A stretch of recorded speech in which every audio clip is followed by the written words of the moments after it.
Hey guys, just want to give you a brief tutorial here on some of the functions of the Desmos scientific calculator. Make sure you're in the scientific, not the graphing calculator, first of all. The Desmos scientific calculator does a lot of really good things for you. It makes some of the things we do so much easier. There are going to be a few times where I'm going to say, please don't use the calculator. I need you to use your brain. But for the most part, a lot of the things we do, this is a great online calculator for you. It's a free calculator. And it does so many functions, so much more than we'll ever do in this class. So I'm going to show you a couple of things. First of all, these number buttons, you can click the numbers or you can type the numbers. So I'm on my keyboard too, and I'm actually typing numbers. So you can put the numbers in your keyboard or click them on the screen. Okay? If you want to clear anything, you just clear all right here. Second of all, here's my operations: divide, multiply, subtract, and add. Okay, simple things. Let's get into some more interesting things. So fractions. If I want to put in like 4/5 as a fraction, I type my numerator 4. Over here on the right is my fraction button, a divided by b. So type that. Now I see a fraction, and I put in my denominator of 5. There's my 4/5. Well, look what this does for me. It gives me the decimal equivalent over here on the right. 4/5 is 0.8. Done. Fraction and decimal conversions are so easy using the Desmos calculator. Same thing happens if I want to do a decimal instead. So I want a new line, so I can press this enter button, the blue enter button. Now I have a blank line. So let's say I put in a decimal like 0.64. Well, 0.64 is my decimal. I want it to be a fraction. I go over here to the right, see my little fraction, convert to fraction, it says. There it is, 16/25. It's already simplified because 0.64 is 64 over 100 if you do it the right way, the long way. You can simplify that. Desmos already simplifies it for you too. Done. Simple as can be. All right? Works for repeating decimals too. So let me go to a new line. If I put in let's say I have 0.72 repeating, where the 7 and the 2 both repeat. So I put in 0.72. Right now it gives me a fraction, and that fraction is 18/25. I don't want that. I want 7/2 repeating. So I repeat the 7 and the 2, and the 7 and the 2. And you'll see that the fraction keeps on changing over here because right now it's not registered as repeating. Put it in a couple more times and look what happens. The fraction conversion goes away because the decimal starts to get so crazy. The fraction starts to get so big if you don't repeat it, it goes away. But I'll keep on repeating it a few more times and watch what happens. The fraction conversion comes back. So once you put in enough of the repeating pattern, Desmos recognizes, okay, you're trying to say this is repeating, so now I have a repeating decimal and the fraction is 8/11.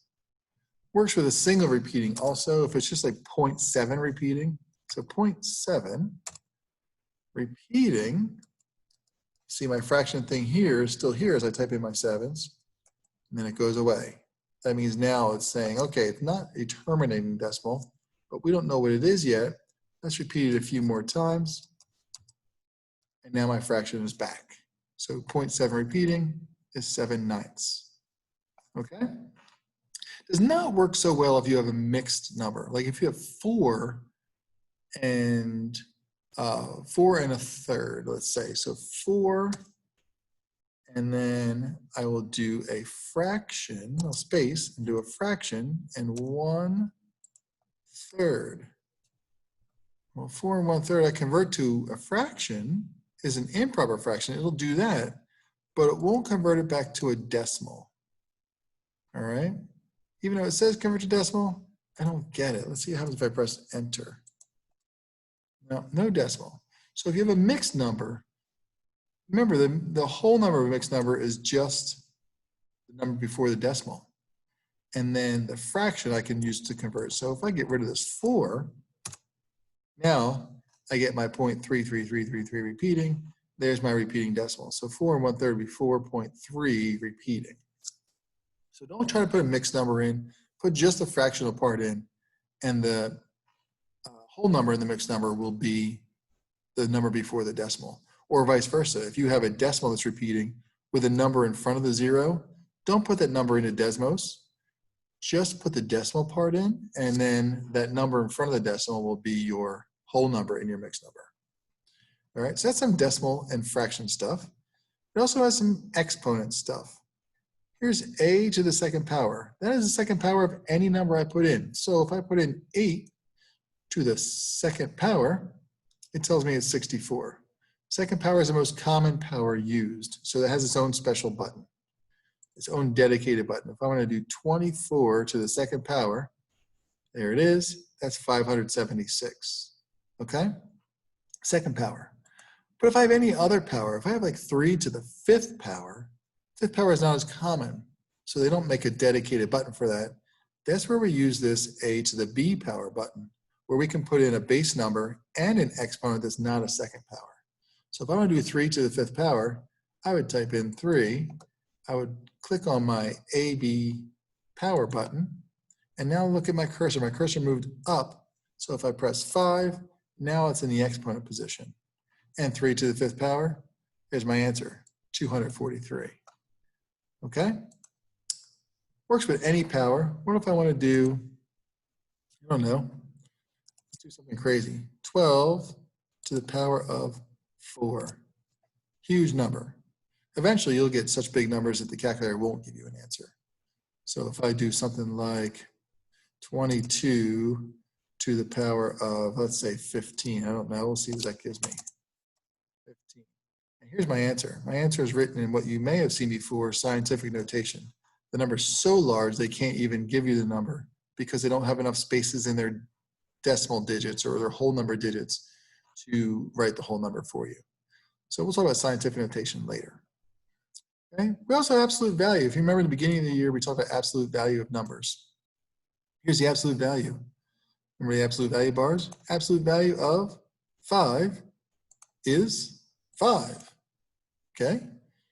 And you should know that the absolute value of a negative number, so I'll put my minus button here, negative 22 is 22. Absolute value on the calculator. They also have square roots. Here's my square root. So my square root of 49, if you know what the square root of 49 is, you know that it's 7. There's my square root.